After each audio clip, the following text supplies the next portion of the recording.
Assalamualaikum warahmatullahi wabarakatuh. Alhamdulillahi haqqa hamdi nahmaduhu wa nasta'inuhu wa nastaghfiruh wa na'udzu billahi min syururi anfusina wa min sayyiati a'malina may yahdihillahu fala mudilla lahu wa may yudlilhu fala hadiyalah. Asyhadu alla ilaha illallah wa asyhadu anna Muhammadan abduhu wa rasuluh. Allahumma sholli ala Muhammad wa ala ali Muhammad. Subhanaka la ilma lana illa ma 'allamtana innaka antal alimul hakim. Rabbi shrah li sadri wa yassir li amri wahlul 'uqdatam min lisani yafqahu qawli. Amma ba'd. Tentu yang pertama kita bersyukur kepada Allah atas titipan nikmat yang Allah berikan kepada kita. Kita bermohon kepada Allah agar nikmat ini bisa kita gunakan sebaik-baiknya untuk semakin mendekat kepada Allah Subhanahu wa taala. Dan kita bersyukur disampaikan pada bulan ini kita banyak berdoa, Allahumma barik lana fi Rajab wa Sya'ban wa balikna Ramadan, agar kita diberi berkah di sepanjang bulan Rajab dan Sya'ban dan disampaikan kepada bulan Ramadan. Itu tentu saja cita-cita setiap kaum muslimin, insyaallah. Kemudian doa yang kedua, Allahumma ahillahu alaina bil yumni wal iman wassalamati wal islam Rabbi wa Rabbukallah.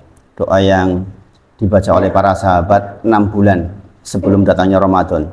Sudah berdoa, ya Allah, sampaikan kami di bulan Ramadan, awal bulan Ramadan. Bil yumni wal iman wassalamati wal islam Rabbi wa Rabbukallah. Saya kira tidak perlu saya ulang lagi, kita sudah bahas berulang-ulang tentang doa itu, tinggal diamalkan. Mudah-mudahan kita mendapatkan manfaat dari doa tersebut insyaallah. Salawat dan salam kita sampaikan pada junjungan kita Nabi Agung Muhammad Sallallahu Alaihi Wasallam. Kita berharap betul menjadi yang dipilih oleh Allah untuk dimudahkan mengikuti risalahnya, dan mudah-mudahan kita meninggal di atas risalah Nabi Muhammad Sallallahu Alaihi Wasallam, terhindarkan dari berbagai macam subhat yang hari-hari ini banyak sekali meliputi kita. Terakhir kita belajar tentang doanya Abu Bakar As-Siddiq, atau sudah lebih dari itu? Kalau nggak keliru, doanya Abu Bakar As-Siddiq, yaitu ketika Abu Bakar berdoa, meminta pelajaran dari Nabi Muhammad SAW, alimni du'aan ad'u bihi fi sholat. Qala Allahumma inni dzalamtu nafsi dzulman katsira wala yaghfirud dunuba illa ants faghfir li maghfiratan min indik warhamni innaka antal ghafurur rahim. Ini doa sebelum salam, salah satu redaksi doa sebelum salam yang kita sudah bahas manfaatnya atau faedahnya sebanyak sekitar 7 kemarin ya. Insyaallah sudah dibahas seluruhnya. Saya sempat membaca atau mendengar kembali videonya. Saya cek sudah sampai pembahasan ini insyaallah ya. Dan terakhir kita sudah membahas tentang ketika Nabi Musa alaihissalam berdoa dengan Rabbi inni lima anzalta ilayya min khairin fakir. Ya Rabbku, sesungguhnya aku sangat membutuhkan terhadap segala sesuatu yang baik yang kau turunkan kepadaku. Ini diantara syarat terkabulnya doa, yaitu merasa sangat butuh dengan Allah Subhanahu wa taala. Dan kita tahu sejarah dari doa ini adalah ketika Musa alaihissalam melakukan kekeliruan di dalam Quran surah Al-Qasas ayat 16 dikatakan qala rabbi inni dzalamtu nafsi. Nah, ini diantara redaksi doa yang diajarkan Rasulullah SAW kepada Abu Bakar, seperti halnya ketika Nabi Musa alaihissalam di dalam Quran surah Al-Qasas 16 menerangkan tentang kondisi dirinya. Qala, berkata Musa, Rabbi, sesungguhnya aku ini dzalamtu nafsi, telah mendolimi diri sendiri. Faghfirli, maka ampunilah aku ya Allah. Kemudian faghfarallah, maka Allah kemudian mengampuni. Innahu huwal ghafurur rahim, sesungguhnya Allah itu al-ghafur dan ar-rahim. Ini persis dengan doanya yang diajarkan Rasulullah kepada Abu Bakar As-Siddiq. Padahal kita tahu ya, bahwa Nabi Musa alaihissalam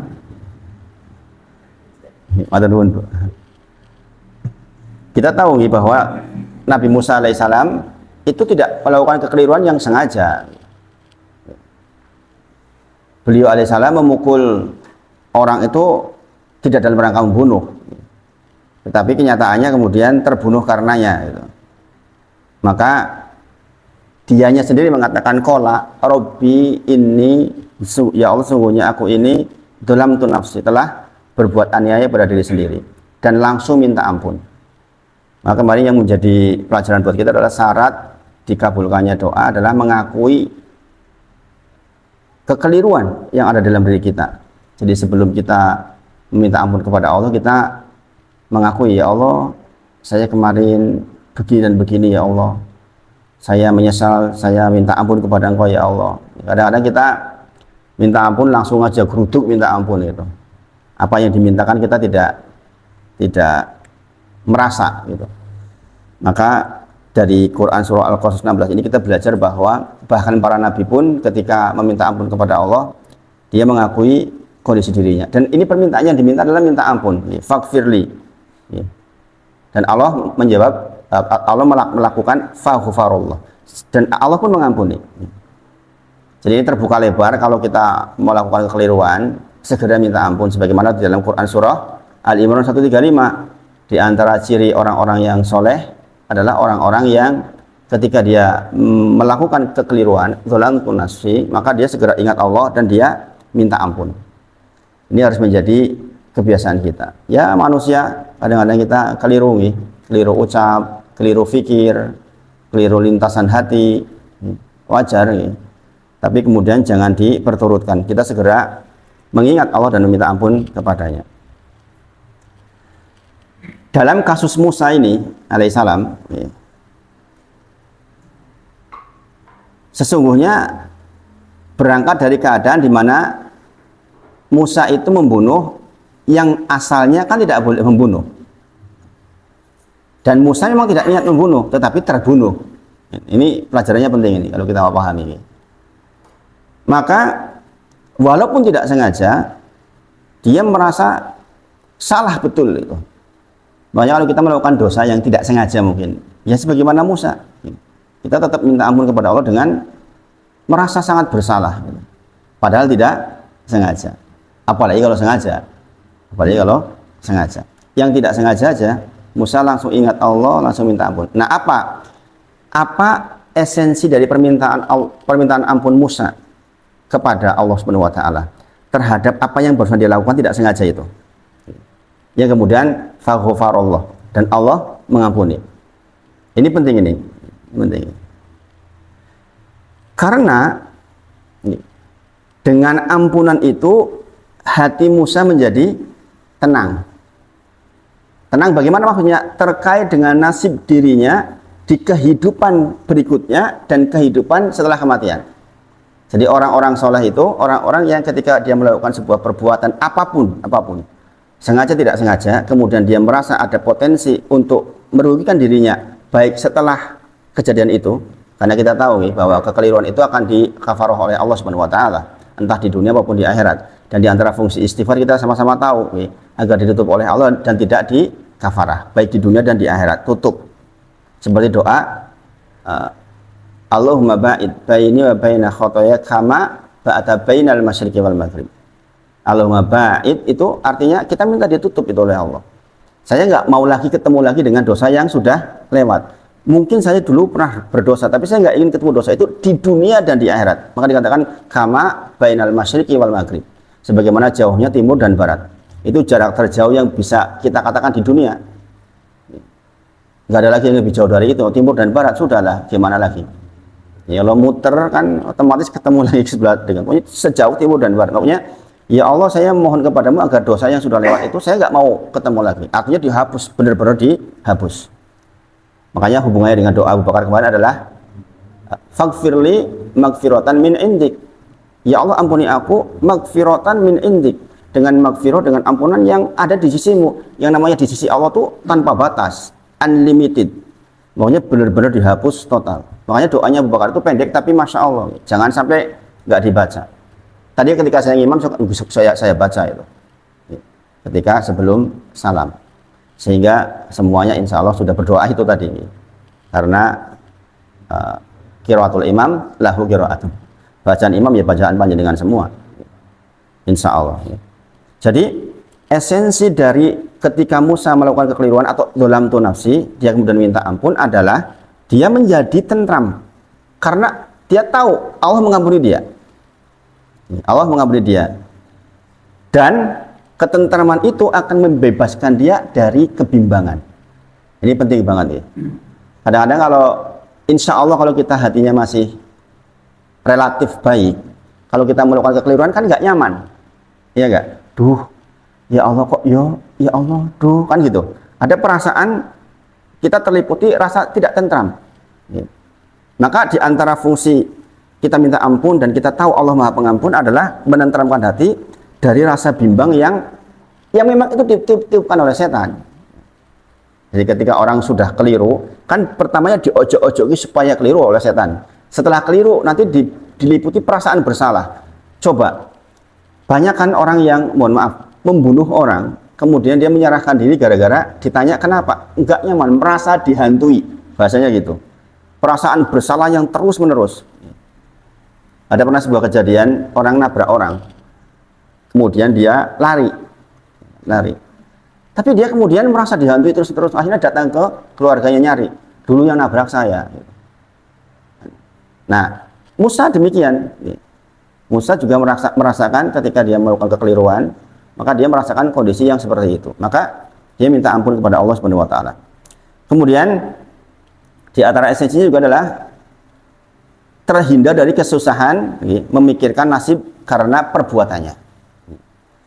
Manusia kan ingin tentrem, ya kan? Ketika dia memikirkan nasibnya ke depan bagaimana ya dengan kesalahan yang sudah saya buat. Atau kalau di dunia misalnya orang korupsi, naudzubillah, dia juga pasti mikir, lihat orang KPK dia udah merinding, gitu. Walaupun bisa jadi nggak ketahuan, gitu. Tapi secara asal dia akan nggak nyaman. Jadi dalam kasus Musa yang diampuni itu, sesungguhnya pengampunan itu adalah rahmat dan karunia dari Allah. Kalau jenengan sering meminta rahmat dan karunia dari Allah, maka ketahuilah bentuk yang paling hak, yang paling betul jenengan mendapatkan rahmat dan karunia dari Allah adalah ketika jenengan keliru dan jenengan diampuni oleh Allah. Dan sarananya adalah kita minta ampun kepada Allah dengan mengakui seluruh kekeliruan kita. Nah, ini penting sekali nih. Di antara karunia Allah pada Musa alaihissalam adalah Quran surah Toha ayat ke-40 tentang engkau pernah membunuh seseorang tanpa sengaja, lalu kami selamatkan engkau dan kami keluarkan engkau dari kesulitan minal ghom, yang besar. Kalau ghom itu kesulitan yang besar. Ya, kita tahu membunuh orang di negeri orang, yang dibunuh adalah negeri orang, penduduk dari negeri itu, yang kemudian informasi itu sampai ke raja Fir'aun, ya jelas kesulitan besar kan. Maka dikatakan wanajainaka minal ghom, wanajainakum minal ghom, aku lepaskan engkau dari minal ghom, dari kesulitan yang besar. Dan kami telah mencobamu di beberapa cobaan berat, yaitu Musa lolos dari penyembelihan ketika waktu bayi. Jadi memang kalau dengan melihat kesolehan itu memang dibentuk dari kecil. Kalau kita ditanya bagaimana agar kita punya anak yang soleh atau soleha, itu kembali kepada kesolehan orang tuanya. Sering saya katakan bahwa sebenarnya kalau kita menyekolahkan dan sebagainya itu upaya sunnah saja. Kita sebagai orang tua yang menyekolahkan dengan pendidikan, tapi kesolehan anak kita itu sangat bergantung kepada kesolehan kita sebagai orang tua. Bayangkan ketika Musa lahir, kemudian terjadi penyembelihan seperti itu, buah kesolehan orang tuanya itulah kemudian dikembalikan kepada dirinya, bahkan digaji, bayangin aja, menyusui anaknya sendiri, dimuliakan, digaji, bayangin. Itu sesuatu yang menakjubkan sebenarnya. Dan kita tahu Musa tumbuh menjadi orang yang hebat. Nah, ini kaitannya dengan doa dari Abu Bakar As-Siddiq yang kita sudah bahas, mudah-mudahan sudah diamalkan. Allahumma inni dzalamtu nafsi dzulman katsira wa la yaghfirud dzunuba illa ants faghfirli maghfiratan min indik warhamni innaka antal ghafurur rahim. Mudah-mudahan kita mendapatkan berkah buah dari kita mengamalkan doa yang sangat baik ini. Sekali lagi, kalau Abu Bakar As-Siddiq saja masih disuruh berdoa seperti inilah, kita siapa? Kita ini jelas jauh lebih rendah dibandingkan Abu Bakar As-Siddiq di dalam seluruh aspeknya. Dari aspek fisik, dari aspek kekayaan, dari aspek keimanan, kita kalah semua. Itu saja masih disuruh berdoa seperti ini. Lah kita ini remah-remah dibandingkan beliau radhiyallahu anhu. Maka kita berdoa dengan doa tersebut. Kemudian doa yang berikutnya adalah doa yang terkait dengan 4 hal. Ini redaksinya bisa bolak-balik nih. Redaksinya di dalam hadis ini adalah Allahumma inni a'udzubika min adzabil qabri wa a'udzubika min fitnatil masyihid dajjal. Ini kan dibolak-balik nih. Mungkin dengan mengamalkan Allahumma inni a'udzubika min yaitu ini semisal wa a'udzubika min fitnatil mahya wa fitnatil mamat. Ini gitu urutannya begitu kalau di hadis ini. Kemudian Allahumma inni a'udzubika minal ma'thami wal maghrum. Ini di antara redaksi doa sebelum salam. Tentang ya Allah, sesungguhnya aku berlindung kepada Engkau dari azab kubur.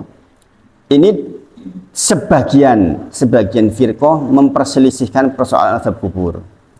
Karena azab kubur itu hadisnya itu hadis ahad. Hadisnya diriwayatkan oleh 1 orang saja. Tidak mutawatir maksudnya. Tidak diriwayatkan oleh banyak sekali orang. Sehingga sebagian firqah mengatakan bahwa kalau hadis ahad digunakan untuk masalah akidah itu nggak dipakai. Nggak berlaku maksudnya. Karena betulnya tidak 100% menurut pendapat salah satu firqah. Sekarang udah dibubarkan firqahnya di Indonesia. Pengikutnya banyak. Yang biasanya mengusung khilafah. Itu nggak mau mengakui ada azab kubur. Akidahnya. Jadi jangan tanya kepada mereka ada azab kubur nggak ada. Nggak ada. Menurut mereka nggak ada. Tapi mereka juga masih berdoa Allahumma inni a'udzubika min adzabil qabri. Lalu doa nggak ngopo. Dia lupa bahwa sesungguhnya walaupun hadis tentang azab kubur itu hadis ahad, tetapi Allah itu sudah menerangkan di beberapa ayat. Kalau ayat kan pasti mutawatir. Mutawatir itu artinya diriwayatkan oleh orang banyak maksudnya. Di antara yang menjadi prasyarat sahihnya sebuah kabar termasuk hadis adalah mutawatir. Kalau mutawatir itu bener lah, sahihnya itu lebih kuat. Sebagaimana kita mendapat informasi, misalnya ada 1 orang beri informasi pada kita dengan 10 orang, kok informasinya podo, kan pasti lebih kuat yang 10 orang kan. Wong 10 kalau wong siji podo informasinya. Jadi kalau 10 orang dengan informasi yang sama, ya tentu saja kita lebih yakin bahwa yang 10 lebih benar. Makanya kalau ada riwayat yang mutawatir itu lebih kuat. Nah, hadis tentang azab kubur hadis tentang hadis yang ahad. Tetapi keterangan tentang azab kubur itu di dalam Al-Quran banyak. Sementara Al-Quran pasti mutawatir, kita tahu semua. Ya kan? Seluruh orang baca, seluruh orang tahu, seluruh sahabat mengerti. Ya kan? Maka sesungguhnya adalah sebuah kekeliruan kalau ada yang berpandangan bahwa tidak ada kok azab kubur. Kita tahu nih sejarah para sahabat, bahkan banyak yang sangat takut dengan kondisi kuburnya. Sebagaimana kita sudah bahas kemarin nih, di antara apa yang menjadi keinginan penduduk kubur adalah balik ke dunia, karena melihat di sana ada nikmat dan ada siksa. Quran surah Al-Mu'minun ayat 99, hatta idza ja'ahumul maut qala rabbirji'un. Ya kan?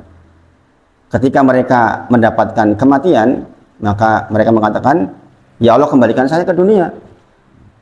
Yaitu karena dia melihat ada nikmat dan ada siksa. Apa keinginan dalam rangka apa? La'ali a'malu sholihan fima tarok. Agar dia bisa beramal soleh apa yang ditinggal dulu, yaitu dulu bagi dia ya sekarang buat kita. sekarang buat kita. Innaha kalimatun huwa qailuha. Kata Allah, kalla, sekali-kali tidak, sesungguhnya kalimat yang kau ucapkan itu adalah kalimat yang diucapkan saja, maksudnya lip sync saja. Maksudnya kowe iki kondo rasa wati, kowe balik yang dunia meneh ya kaya ngono meneh. Nah, ini peringatan, sindiran buat kita kan. Dasarnya wong malas pokoknya aku balik yang dunia ya lali meneh gitu maksudnya. Maka dikatakan kalla, sekali-kali tidak, innaha kalimatun huwa qailuha, kata Allah. Dan Allah pertegas wa min waraihim barzakhun ila yauma yub'atsun. Bahwa di hadapanmu itu ada barzakhun, ada dinding yang tebal yang menjadi pembatas antara engkau dengan dunia yang nggak bisa balik lagi, ila sampai yauma yub'atsun, sampai hari dibangkitkan. Nah, ini berarti di kubur itu ya ada nikmat dan ada siksa. Bahkan di dalam Quran surah Al-Mu'minun 10 sudah saya sampaikan di pertemuan sebelumnya, wa anfiqu mimma razaqnakum min qabli ayatiya ahadakumul maut fayaqula rabbi laula akhortani ila ajalin qarib. Ketika datang kematian kepada mereka, kemudian mereka mengatakan seandainya saja bisa ditahan sebentar saja. Bahasanya itu ila ajalin qarib, sebentar saja, nggak butuh banyak. Dalam rangka apa? Fa asaddaqo, agar saya bisa sedekah, dan wa aku minas sholihin, dan dengannya saya menjadi orang yang soleh. Berarti memang di kubur itu ada soal, dan kita tahu begitu masuk ke alam kubur kita ditanya dengan 3 pertanyaan. Yang bisa menjawab sukses mendapatkan nikmat kubur, yang tidak mendapatkan siksa kubur. Maka kita di sini berdoa, Allahumma inni a'udzubika min azabil qabri. Ya Allah, saya berlindung kepada Engkau dari azab kubur. Dan kalau sekali lagi coba nanti jangan baca-baca di rumah tentang bagaimana para sahabat menyikapi azab kubur. Sahabat yang sudah dijamin masuk surga pun masih menangis menjelang kematiannya. Ditanya, kenapa engkau menangis? Bukankah Rasulullah telah menyampaikan kepadamu tentang kabar bahwa engkau dijamin masuk surga? Iya. Tapi pernahkah engkau mendengar Rasul mengatakan saya dijamin dari siksa kubur? Itu orang yang sudah dijamin masuk surga. Masih mengatakan, adakah engkau mendengar Rasulullah menyampaikan tentang hal bahwa saya bebas dari siksa kubur? Maka dia menangis karenanya. Maka permintaan Allahumma inni a'udzubika min adzabil qabri itu penting. Terlebih kalau kita mempelajari alam kubur, di mana kita sendirian hanya dengan amal kita, kemudian lampunya sholat kita ditemani menunggu selama sekian waktu. Ya kita tidak tahu mau ribuan tahun, puluhan ribu tahun, nggak tahu. Nabi Adam sampai sekarang udah berapa puluh ribu tahun berada di alam kubur. Jadi tentu saja meminta perlindungan kepada Allah dari siksa kubur itu menjadi sangat penting. Dan ketahuilah bahwa kebanyakan manusia lalai dari situasi ini. Makanya bimbingan dari Rasulullah tentang doa-doa itu harus kita pahami betul. Karena akan mengurangi potensi kelalaian kita. Karena secara asal kata Allah, laqad kunta fi ghaflatin hada. Laqad kunta min ghaflatin min hada. Jadi Allah sendiri sudah menyebutkan bahwa kebanyakan kita itu dalam kondisi ghaflatin min hada, dalam kondisi lalai terhadap hal itu. Quran surah Qaf ayat ke-22 mengabarkan kepada kita tentang bahwa memang Allah sebutkan kita ini secara asal itu ghaflatin min hada. Kenapa? Karena fitnah dunia. Fitnah dunia yang sedemikian dahsyat. Sekarang dengan kondisi kita mau pilpres, itu kan waktu kita banyak toh habis untuk urusi hal. Dan asik sekali kan membicarakan masalah pilpres. Di mana-mana dibicarakan, di TV-TV dibicarakan. Ya kita sebagai seorang yang sudah belajar mestinya hanya secukupnya sajalah. Kita milih pemimpin itu cukup dengan bagaimana Rasulullah memilih, ya kan? Disifati Rasulullah mensifati pemimpin itu dengan 4 hal. Ya sudah, yang bersesuaian dengan itu kita buat listnya. Si A lebih kurangnya di sini, si B di sini. Udah sebenarnya. Kita tidak perlu membicarakan jauh. Kita udah punya keputusan dengan membaca beberapa yang pokok saja, sehingga waktu kita tidak habis. Karena ini fitnah besar nih. Kita disedot waktunya untuk hal-hal seperti itu banyak sekali.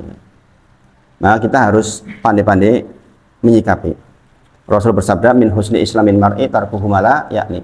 Ini hadis nomor 12 di dalam hadis arba'in. Di antara keindahan dan keelokan Islam seseorang tidak ngurusi yang bukan bagiannya. Sudah secukupnya saja. Kita memilih itu secukupnya saja. Kadang-kadang gara-gara perdebatan jadi berselisih. Kemudian tidak berangkat ke masjid gara-gara beda pilihan. Ini kan masalah. Ini masalah. Kita tentu saja sudah belajar tidak seperti itu.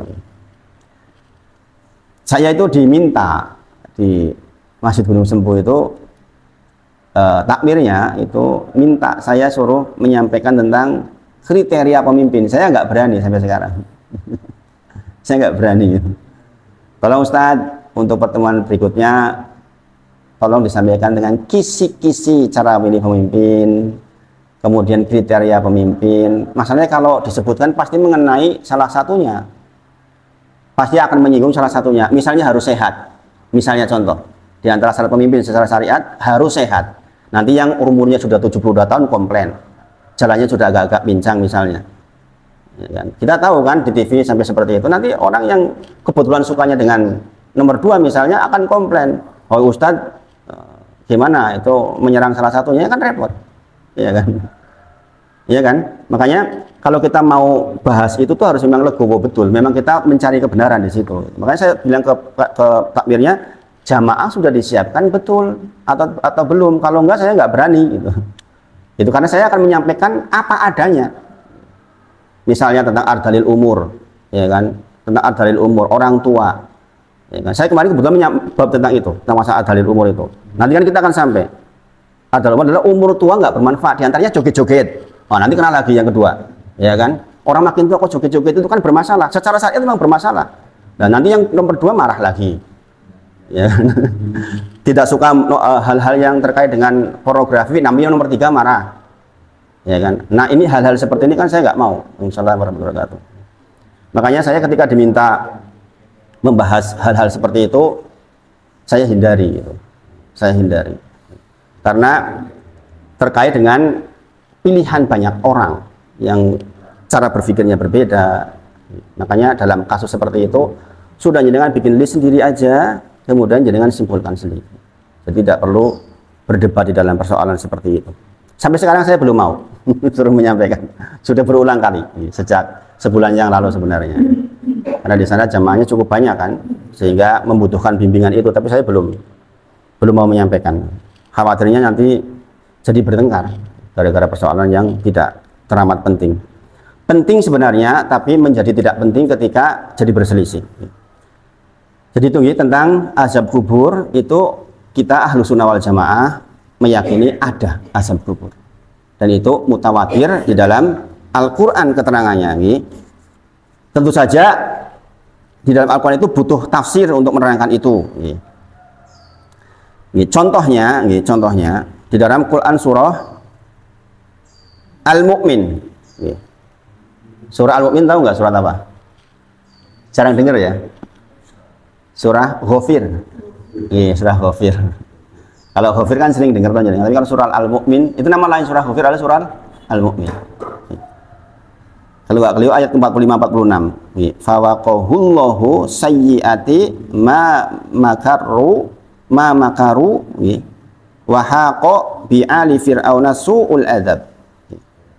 Maka Allah memeliharanya dari kejahatan tipu daya mereka, dan Fir'aun beserta kaumnya dikepung oleh azab yang amat buruk.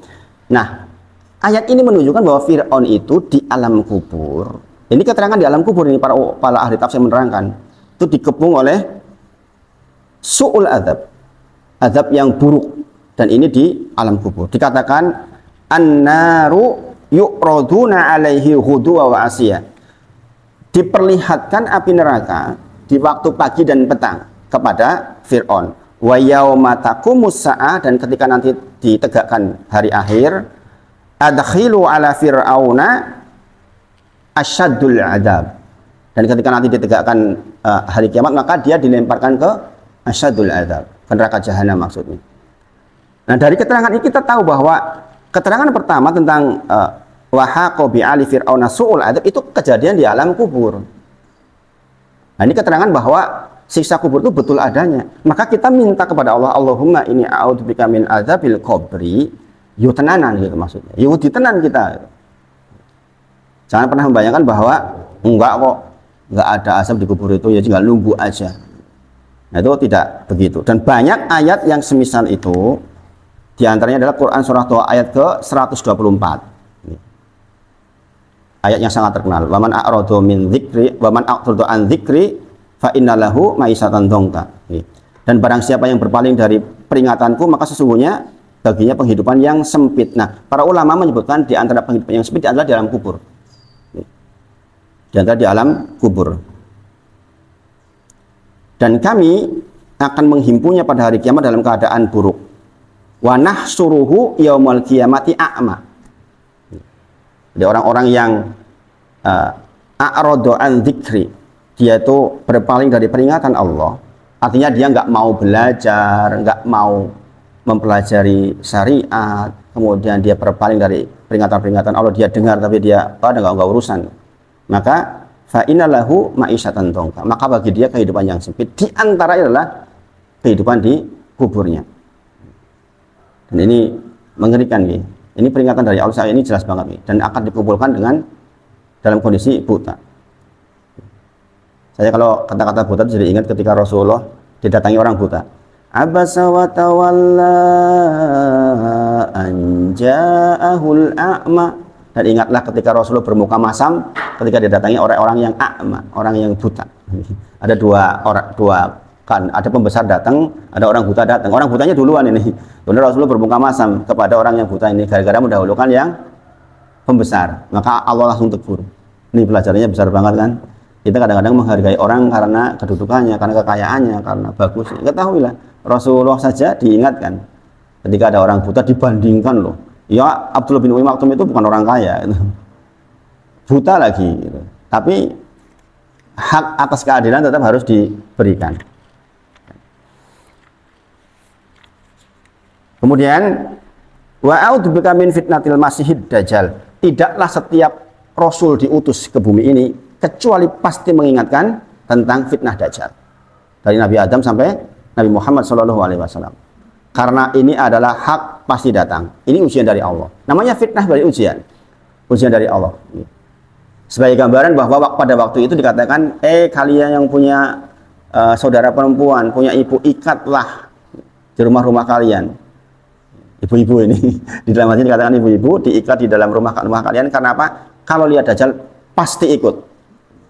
Fitnahnya itu membuat perempuan pasti ikut, nggak bisa menolak. Saking dahsyatnya fitnah dajjal. Gimana tidak? Tumbuhan kering didatangi dajjal jadi subur. Tumbuhan subur ketika tidak beriman kepada dajjal langsung hancur. Gimana ya gitu? Ya kan?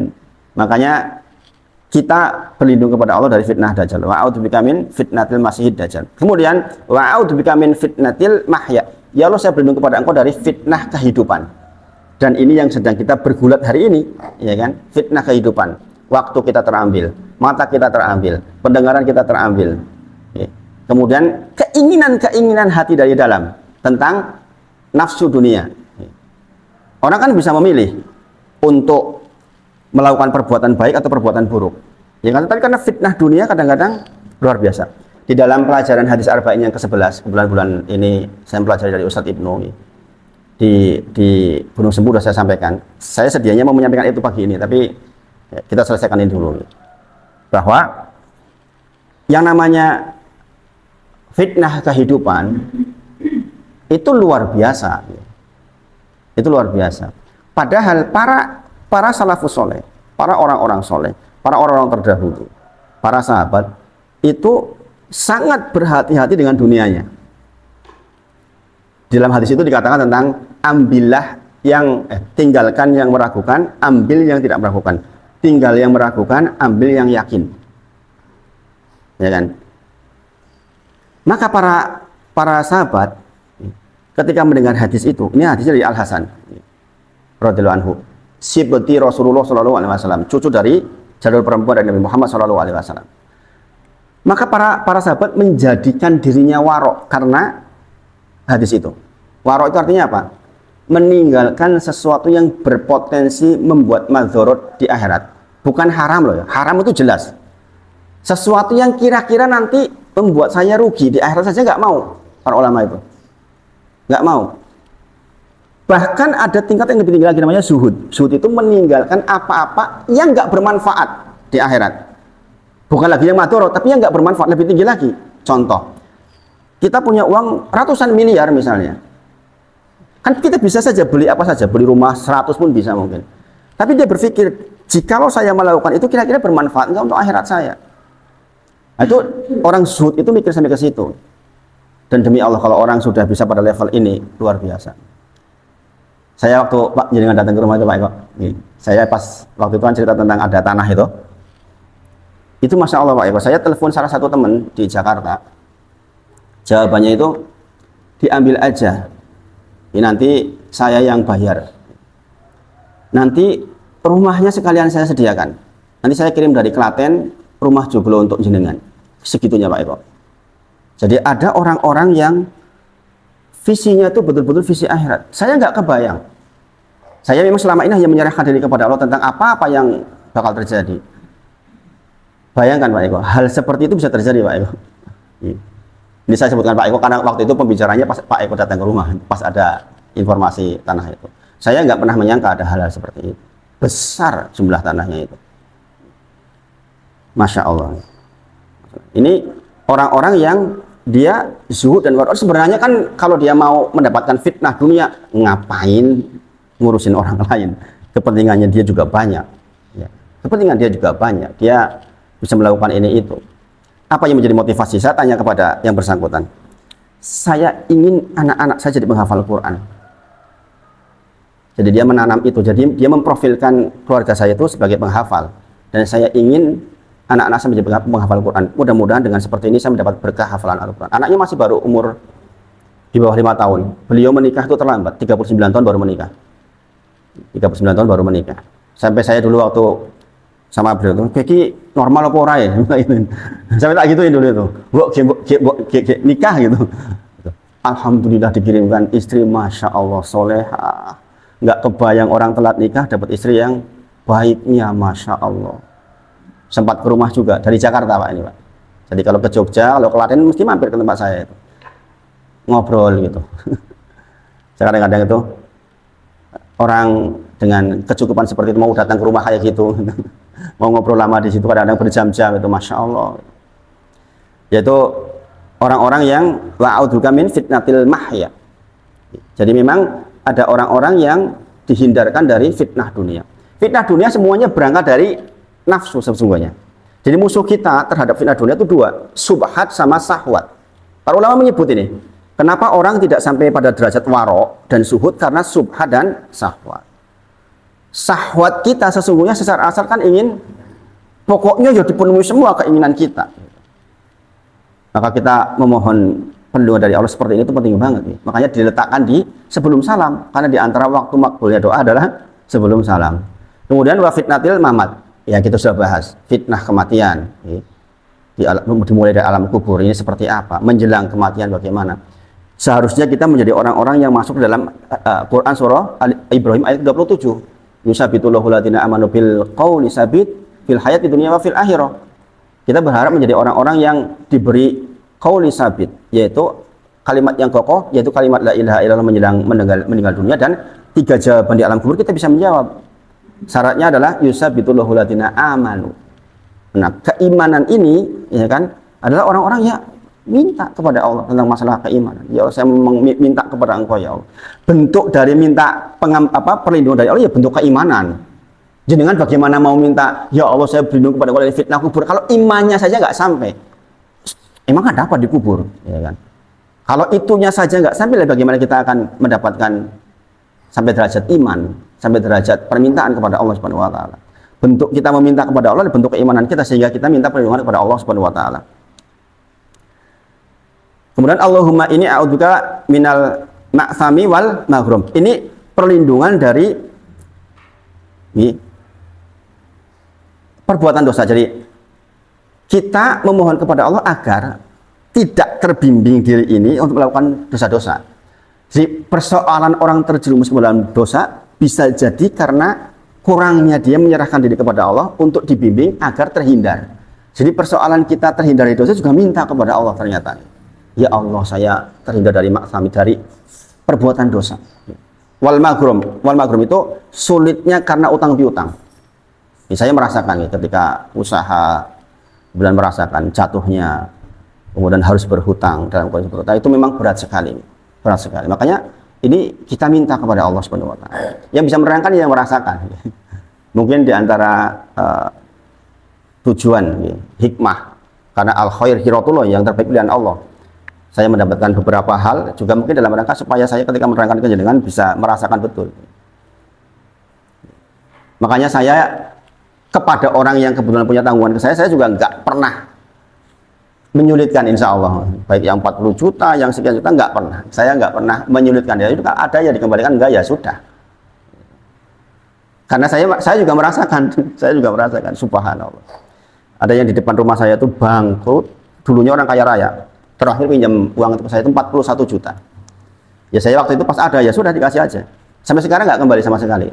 Saya melihat rumahnya sekarang udah dijual, bengkelnya sudah dijual, orangnya sudah hidup di dalam tanda kutip rumah gubuk. Saya datang ke sana itu ya Allah. Sudah seperti itu mau bagaimana? Kita mau menyulitkan ulang. Ya kan? Orang yang mendapatkan kesulitan hutang piutang itu harus kita tolong sebenarnya. Seandainya kita diberi kemampuan, tolong. Menyelamatkan dunia dan akhiratnya. Mudah-mudahan dengan satu pertolongan itu kita mendapatkan surga. Jadi kan tahu bahwa kezaliman kecil juga bisa berpotensi neraka, kebaikan kecil bisa berpotensi neraka. Kita lihat seorang perempuan yang memelihara kucing, kucingnya dibiarkan di dalam kandangnya, tidak diberi makan, mati, masuk neraka gara-gara itu loh. Gara-gara apa? Kezaliman kelihatan kecil, tapi ada seorang yang kita tahu, masyhur seorang pelacur, ya kan. Kemudian dengan ikhlasnya dia mengambil sepatunya, kemudian masuk ke dalam sumur, dia naik dengan kebaikan yang sedikit itu, dia masuk surganya Allah Subhanahu wa taala. Maka kita betul-betul mengucapkan doa a'udzubika min fitnatil mahya wa fitnatil mamat, kemudian Allahumma inni a'udzubika minal ma'sami wal maghrum. Orang berhutang itu kata Rasulullah siang harinya terhina, malam harinya gelisah, kata Rasulullah. Maka kalau kita bisa tidak punya hutang, alhamdulillah. Kalau jangan melihat orang yang punya persoalan seperti itu, tolonglah. Karena itu musibah besar. Jadilah orang-orang seperti Abu Qatadah yang menjadi penolong bagi banyak orang. Nah, mungkin itu yang disampaikan pagi ini, sampai bacaan doa yang kedua. Nanti ada bacaan doa yang ketiga dan seterusnya. Insya Allah kita bahas supaya kita bisa amalkan di sholat kita, insya Allah. Mudah-mudahan bermanfaat. Kita tutup dengan kafaratul majelis. Subhanakallahumma wa bihamdika asyhadu an la ilaha illa anta astaghfiruka wa atubu ilaik. Wa akhiru da'wana alhamdulillahirabbil alamin. Assalamualaikum warahmatullahi wabarakatuh.